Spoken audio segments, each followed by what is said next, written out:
안녕하세요. 구독자 여러분 반갑습니다. 주식톡입니다. 두산중공업 전체적인 흐름을 비유하자면 초반에 불이 활활 타오르다가 점차 꺼져가는 불씨로 볼 수가 있겠습니다.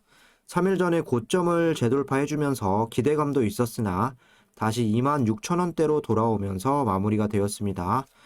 괜찮습니다. 계속 27,000원 돌파 시도를 하다 보면 한 단계 위에서 움직이는 날도 머지 않을 겁니다. 반복해서 말씀을 드리지만 최소 내년 대선 상황에 따라서는 1년 이상 더 지켜볼 예정입니다. 구독과 좋아요는 큰 힘이 됩니다. 소통하는 방송인 만큼 지금처럼 댓글도 많이 남겨주시면 감사하겠습니다. 제 채널은 유한타증권사와 제휴를 맺고 있습니다. 현재 유한타로 거래를 하시거나 앞으로 사용할 의사가 있으신 분들은 무료로 제가 도와드리고 있습니다. 기존에 쓰는 계좌를 바꾼다는 건 쉬운 일은 아니지만 유한타로 쓰시게 되면 계속 무료로 관리를 도와드리고 있고 새로운 계좌, 새로운 마음으로 개설해 주시는 분들도 많습니다. 서브 계좌는 유한타로 만들어 주셔서 좋은 인연 만들어 갔으면 좋겠습니다. 텔레그램 무료방에서는 두중을 중심으로 브리핑, 수급이나 이슈 이렇게 공유를 드리고 있고 시황에 대한 분석이라던가 종목 추천, 보유 종목 관리도 도와드리고 있습니다.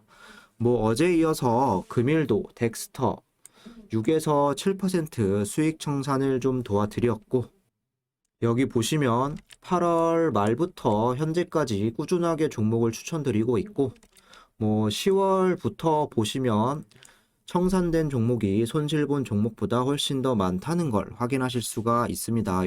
큰 수익은 아니지만 지속적인 수익도 계속 드리고 있습니다. 무료 정보방 입장이 되시면 두중에 대한 실시간 대응도 받아보실 수 있고 꾸준한 수익도 가져가실 수 있습니다. 참여 원하시는 분들은 댓글에 나와 있는 제 번호로 문자를 주시거나 1대1 카톡으로 주저없이 문의 남겨주시면 되겠습니다.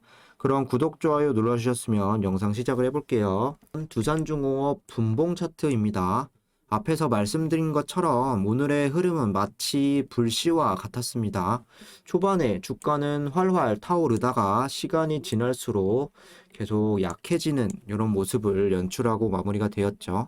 사람이 주식을 바라보는 이런 성향상 더 큰 수익 그리고 조금이라도 더 올라갔으면 하는 이런 바람들이 존재하겠죠. 오늘 고점이 4%까지 좀 올라갔다가 마이너스로 전환된 부분 당연히 아쉬움이 클 수밖에 없을 겁니다.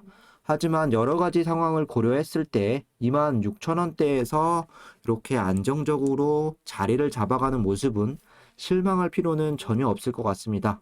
단타만 하는 입장에서는 다를 수는 있겠지만 우리는 최소 연말 내년까지는 좀 계속 들고 가야 하는 입장에서 계속 급하게 올라가는 흐름보다는 천천히 이렇게 우상향하는 부분이 더 좋을 수 있다라고 말씀을 드렸습니다. 그동안 두산중공업이 23,000원 구간을 계속 뚫기까지는 거의 2달 반까지 걸렸고 여기 26,000원까지 또 이 고지를 탈환하기 위해서는 4개월 가까이 시간이 소요되었습니다. 잠시 쉬어가다가 27,000원이 낮게 보이는 날이 찾아와 줄지도 모릅니다. 너무 하루에 시가, 종가를 체크하다 보면 길게 가져가기 힘들 수 있습니다. 원전 테마 좀 보시면 빨간불, 파란불 다양하게 마무리가 되었습니다. 다르게 해석을 해보면 테마에 좋은 이슈가 떴다라고 하더라도 이제는 막연한 기대감이 아닌 수주가 본격화 되어가는 이런 상황에서 실적이나 중요한 역할을 할 수 있는 녀석들이 더 크게 반응해 줄 수 있는 시기입니다. 두산중공업을 중심으로 한전기술이라던가 한전산업 그리고 우리기술이나 일진파워 정도 좀 체크해 주시면 되겠습니다. 미국에서 인프라법이 통과가 되면서 건설, 기계, 중장비 등등 관련 종목들이 강세를 보이기도 했습니다. 두산그룹 내에서는 특히 두산밥켓이 오늘 이렇게 8%나 급등을 했는데 미국에서 사업을 진행하기 때문에 앞으로 수혜를 받을 수 있을 테고 두산까지도 좋은 흐름을 이어갔습니다. 이번 3분기 두산밥켓의 실적이 주중에 매출을 대부분 메워졌다라고 하는데 실적을 계속 쌓아가서 4분기, 내년 분기까지도 두중에게도 큰 힘이 되었으면 좋겠습니다. 시장적인 부분 간단하게 좀 말씀을 드리면 지수는 빨간불로 이렇게 마감이 되었을지 몰라도 상승 종목보다는 하락하는 종목이 더 많았습니다. 그만큼 시장이 쉽지만은 않은 이런 흐름이었고 외국인과 기관들이 양시장 이렇게 계속 반대로 좀 들어오면서 차이를 보여주었죠. 테마가 살아있는 종목군들로 쏠림 현상이 심화가 되었고 2차전지라던가 메타버스 그리고 NFT 관련주들이 강세를 이어나간 상황으로 관련 종목들이 좀 없었다면 딱히 시장에서 재미가 없었을 수도 있겠습니다. 한 가지 희망적인 이야기가 될 수 있는 건 이번 달까지 월봉상 지수가 음봉으로 마무리가 된다면 2004년 아래 17년 만에 5개월 연속으로 월 음봉이 됩니다. 하지만 대체로 4연속 월 음봉이면 5개월째는 양봉이 나와줬기 때문에 이번 달 혹은 다음 달 양봉으로 끝날 가능성도 존재하겠습니다.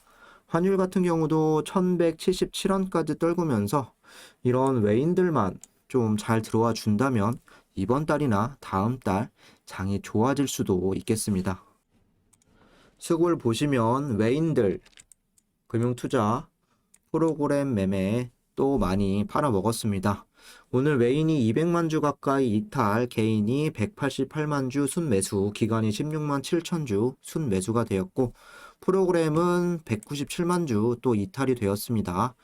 여기에 금융투자 같은 경우도 11월 5일에 한 4만 주 가량 들어온 거를 제외하면 계속해서 나가는 이런 모습이죠. 우리의 연기금 같은 경우는 오늘도 21만 주 순매수, 투신 같은 경우도 18,000주 순매수를 하면서 추가적인 주가 하락을 막는데 또 도움을 주었다고 볼 수가 있겠죠. 10월 중순부터는 외인들은 계속해서 매도로 일관을 하고 있고 개인과 기관은 여기 보시는 것처럼 그 물량을 받아먹고 있습니다. 연기금이 지속적으로 이렇게 계속 살아있기 때문에 외인들이 나가도 지금까지는 큰 문제가 없었다고 보셔도 될 것 같습니다. 3일 동안 외인과 그리고 프로그램 매매 여기 보시면 거의 560만 주씩 나갔는데 주가는 아직도 26,000원대를 유지하고 있다. 단순 오늘만 보면 4%대에서 0.5% 마감을 만든 장본인이기도 하지만 최근의 움직임으로 봤을 때는 잘 버텨주고 있는 상황입니다. 이번 상승 흐름이 아니었다면 3일 동안에 만약에 500만 주 이상이 나갔다. 그럼 주가는 못해도 마이너스 10% 가까이는 빠졌을 겁니다. 공매도를 한번 볼까요? 최근 일주일치만 봐도 공매 비율은 큰 차이는 없습니다. 하지만 의아한 부분, 대차거래의 잔고 금액과 잔고 수량은 계속 늘어만 가고 있습니다.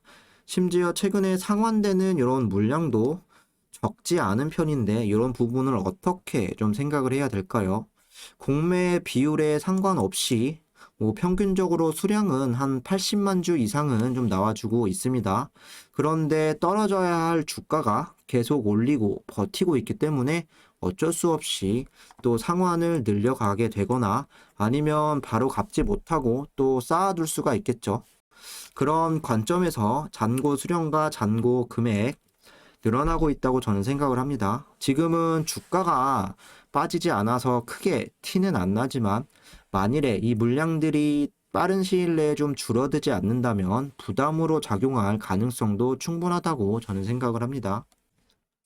이어서 보면 딱히 새로운 언론 보도들은 없었습니다. 어제 나왔던 브라질 원전 재개 소식 그리고 폴란드 수주가 본격화 이런 내용들이 산업통상자원부에 작성된 부분이 있었습니다. 간단하게만 체크해 볼게요.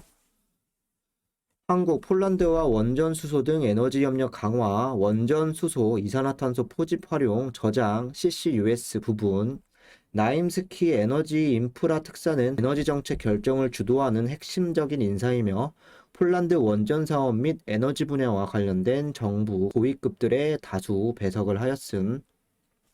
폴란드 정부 계획은 43년까지 총 6기, 2개 부지 각 3기, 약 40조 원 규모의 원전 건설 등을 계획을 하고 있고 내년 2월에 승인을 한다라고 하죠. 이어서 양측은 수소, 이산화탄소 포집 활용 저장의 에너지 분야 협력 강화 방안에 대해서 의견을 교환을 했고 핵심은 여기입니다. 여기 네모칸을 보시면 두산중공업과 폴란드 회사, 에너지 기계설비 엔지니어링, 발전소 배관, 설계 제작 설치, 그리고 대우건설과 두산중공업, 폴란드 회사와 원전 건설 시공을 맡았다. MOU가 되었다. 이런 부분들로 보시면 되겠습니다. 원전 비중 40%로 높이면 탄소 중립 비용 600조 원 절감, 원자력 발전 비중을 10%에서 40%로 늘리면 태양광 풍력 비중을 줄이면 필요한 비용이 약 600조 원이 줄어든다는 연구 결과가 나왔다. 온실가스 감축 목표를 달성하려면 원전 운영 허가 기간을 연장할 필요가 있다는 지적이 나온다.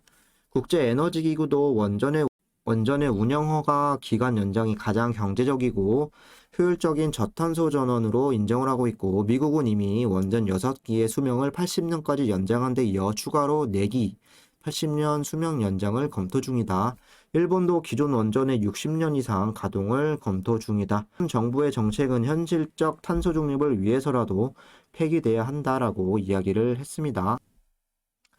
아마 기사를 통해서 보는 것보다 본격적으로 여기 산업통상자원부에서 또 보도 참고자료로 작성한 부분, 폴란드와 본격적인 MOU가 체결이 되었구나 명시를 해 두었기 때문에 또 초반에 힘을 받지 않았을까 이렇게 생각이 드는 부분이고요. 계속 탄소 중립과 에너지난의 필수는 원전이다. 이렇게 이야기가 나와주고 있고 그 기대감이 쭉 이어지는 상황으로 봐주시면 될 것 같습니다. 기술적인 흐름을 체크해 보겠습니다. 주가를 이만큼이나 끌어올리는 동안 한 차례, 두 차례 눌림목을 좀 보여주었고 최근 3일 동안은 쉬어가는 흐름에 좀 돌입했습니다. 앞에서 보셨던 수급이나 공매를 보셨을 때 주가가 크게 이탈하지 않은 모습은 상당히 의미가 있고 오늘 어제 가지 못한다고 해서 답답하게만 생각하시면 안 되겠습니다. 이전 24,000원에서 26,000원 요 저항 구간을 뚫어줄 때 한 9일 정도가 소요가 됐었고 계속 돌파를 시도하면서 결국엔 뚫어내는 이런 모습이었죠. 이제는 27,000원의 새로운 저항 구간이 생긴 것 같은데 4일 동안 꾸준히 돌파 시도가 되었다는 부분이 더 중요하게 작용할 수 있습니다. 계속 시도를 하면서 뚫어내기만 한다면 한 단계 위에서 좀 유지가 될 수 있는 거고 시도를 하다가 저항만 맞고 떨어진다라고 하면 물량을 재차 담아가시면 되겠습니다. 제가 말씀을 드리고 싶은 건 현재 상황 크게 이탈되지도 않고 27,000원을 언제든 또 갈 수 있는 범위 안에서 주가가 행보를 하든 머물고 있다는 이야기가 되겠습니다. 3일 동안 계속 주가는 음봉으로 보이지만 주가 자체는 0.58% 정도 상승한 상황이죠. 결코 나쁜 흐름이 아니다라는 걸 인지하시고 대응을 이어나가시면 되겠습니다. 이상으로 영상 마무리하도록 하고 구독과 좋아요 안 누르신 분들은 다시 한번 부탁드리겠습니다. 유한타 사용하시면 계속 무료로 도와드리고 있고 앞에서 보여드린 것처럼 꾸준히 수익을 내어드리고 있습니다. 많은 참여 부탁드리겠습니다. 감사합니다.